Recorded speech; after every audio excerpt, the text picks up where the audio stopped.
name's Diane Farr. I'm going to be presenting an instructional intervention proposal for a student in my classroom named T. The intervention plan presented is for T, a 9-year-old 4th grade student on the spectrum enrolled in a 3 through 5 VE class. A few of his behaviors interrupted learning for himself and his classroom peers. First thing we used for data that we collected was a social skill assessment. It helped determine which social skills the student's lacking and the social skills the student needs taught or addressed. We have to keep in mind that many students on the spectrum, they struggle with social skills. A social skills assessment helps pinpoint which social skills a student is deficient in. It determines if the skill is lacking due to a performance deficient or if the student doesn't want to exhibit the skill. It also determines if the skill is lacking due to skills acquisition deficit. Student needs to be taught the skill. The reason for the deficit, it helps determine how, why, and when the social skill will be taught. One way that we collected data was with the autism social skills profile. It indicated that the student has the following deficits. Student interrupts the classroom. Student leaves his seat without permission. Student has difficulty interacting with peers in small group or during conversations. The student is reluctant to join his peers during work unless directed to do so. Student only focuses on his interests, no one else's during conversations with his peers. To track the deficits, we used a 15-minute increment sheet. It was determined to know the number of behaviors exhibited within a certain amount of time. How often the student interrupted the classroom, how often the student left his seat, how the student interacts with other students. Does the student join in with his peers or does he prefer to be alone for everything? And are his conversation skills appropriate to the time, place, and the conversation everybody else is having? Along with the social skills profile, we use the underlying characteristics checklist for high-functioning autism. It was also used to determine the social deficits that T has. The funny thing is the UCC checklist and the social skills assessment that I give in my classroom, it almost mirrored both with the deficits. T has difficulty making and keeping friends, difficulty joining activities with his peers. He tends to be less involved in group activities, and he has difficulty recognizing his feelings. When we pulled up the UCC checklist, we found some of the following. He tells other students to get away, doesn't want to play with them. He's not made any friends in the classroom. Pull it up for me.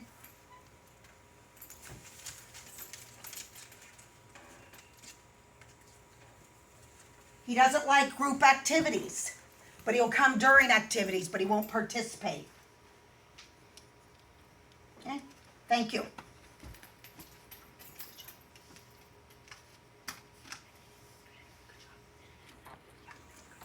So we also use the Ziggurat model. The Ziggurat model is used to develop interventions for people with high-functioning autism. We usually call it level 1. The interventions consider the needs for people with autism and ways to target each person's specific needs. We have the Ziggurat model right here.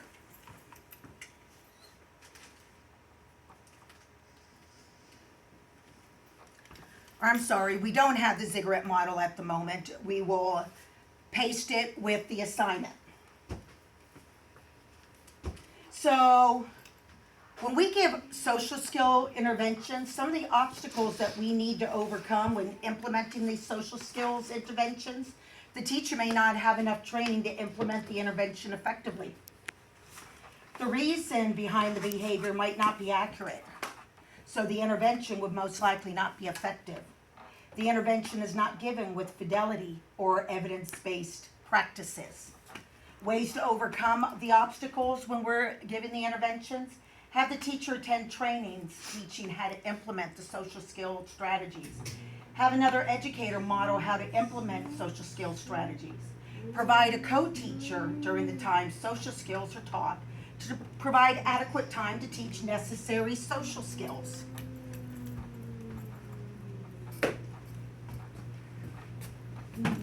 Thank you. Reinforcements offered for positive social behavior. If we want the actual behaviors taught that we expect, reinforcements mean a lot. While reinforcers are given, keep in mind that some students can tire of the same reinforcers. Change up the edibles, the activity, the praise and toys when the student's interest wanes.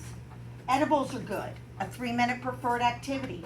Praise for positive social behavior. 3 minutes play with preferred toy. We also collected data on behavior. Taking both behavioral observations gives information about T's functioning and helps target behavioral areas for intervention. Remember, many students on the spectrum struggle with sensory overload or rigid thinking. These exceptionalities can lead to behavior that appear oppositional or cause unintentional tantrums. So the first assessment you can do is a functional behavior assessment, or an FBA.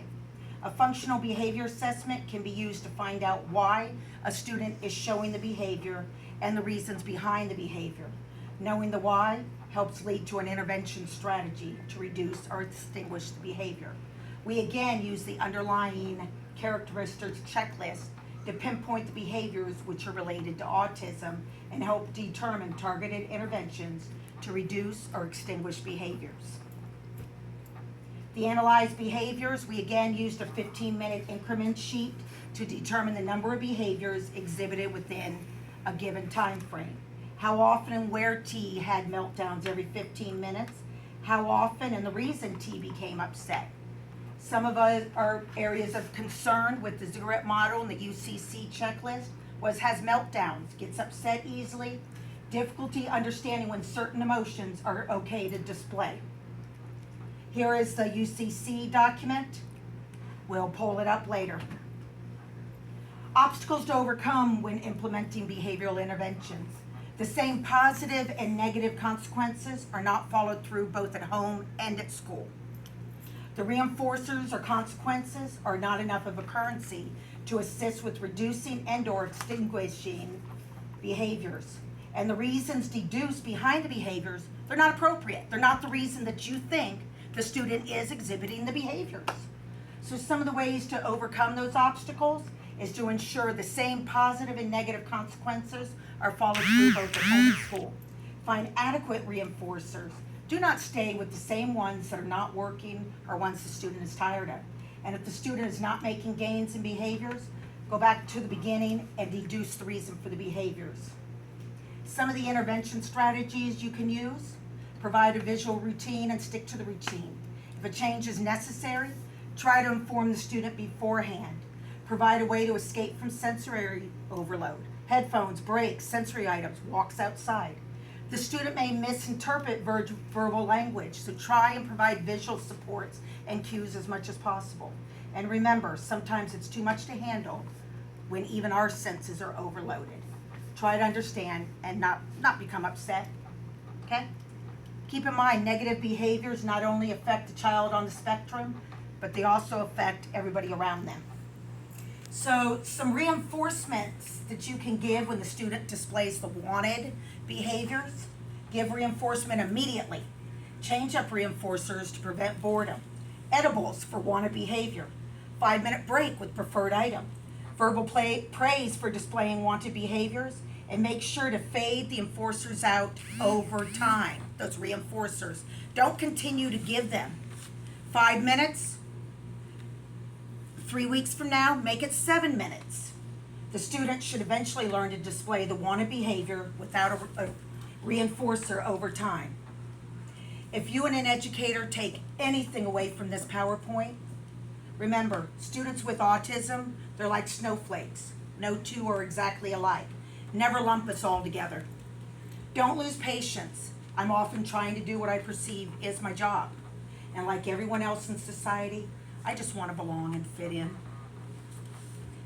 Thank you. I hope you learned something from this video. And Dr. Wilt, I enjoyed your class. I learned so much. Thank you.